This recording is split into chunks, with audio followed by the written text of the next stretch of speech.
I got a question the other day. The question was, what do you do when you feel that you're not good enough? And it's so funny because I think most of us most of us sometimes feel that we're inadequate and we're not good enough and we should have done better and so on. And still, in our logical mind, we say that, yeah, I know I'm good enough. But when your body's not feeling the same thing, when it's not agreeing with you, it sort of shoots up an unwanted feeling, and then the thought comes in your head that I'm not good enough, I should have done this or I should have done that. And if I would say to you that, well, you are good enough, you wouldn't take it in because the body's not there with you. Maybe you would say that, well, you don't understand how it is, how I feel. You don't understand me. I'm sure I would respond like that if I felt that I wasn't good enough and someone told me, yes, you're good enough. It's a bit tricky with those feelings and reactions. But, I found out something that I really think is cool. And that is that if you stop judging your reactions and feelings, everyone reacts now and then. We are human beings, we do react. It's what we do after the reaction that is the interesting thing. So if you react to something and you feel you're not good enough, for instance, could be anything, but we'll take that as an example. What is really going on here? Well, it's not true that you're not good enough. Not 100% true anyway. And I'm sure it is true in certain ways. So both of them are true, that you are not good enough and that you are good enough. Both of them are true. So who do you want to focus on?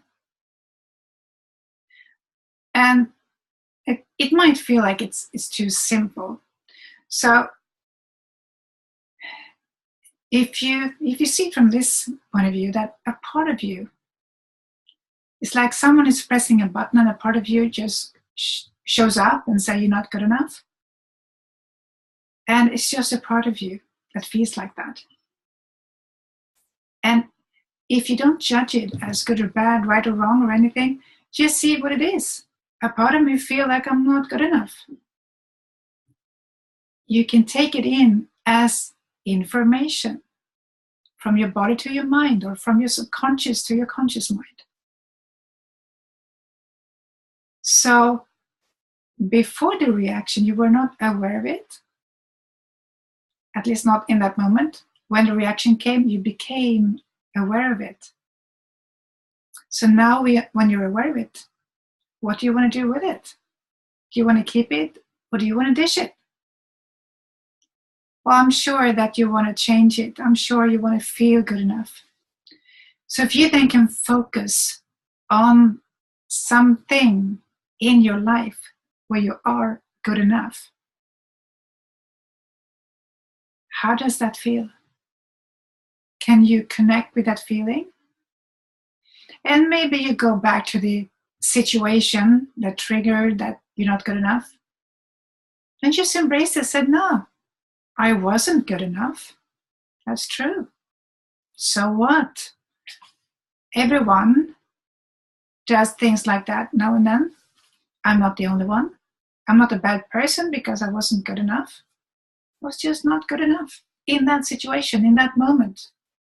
Doesn't mean that I'm not good enough. It was just a reaction. So when you don't push against it, just embrace it, accept it, and then focus on a situation where you really felt good enough, you start to retrain your body memory or your subconscious into something new. You know what else is happening when you do things like this? Is that your brain is started to rewire. And your brain seek connections and seek evidence for what it believes to be true.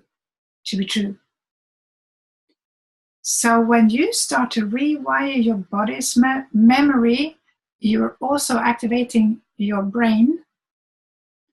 And when that part of your brain starts to see a new thing as the truth, it will seek that, seek evidence on that to be true. And it takes a lot of effort, and it takes, have to be mindful, and you have to do it over and over again.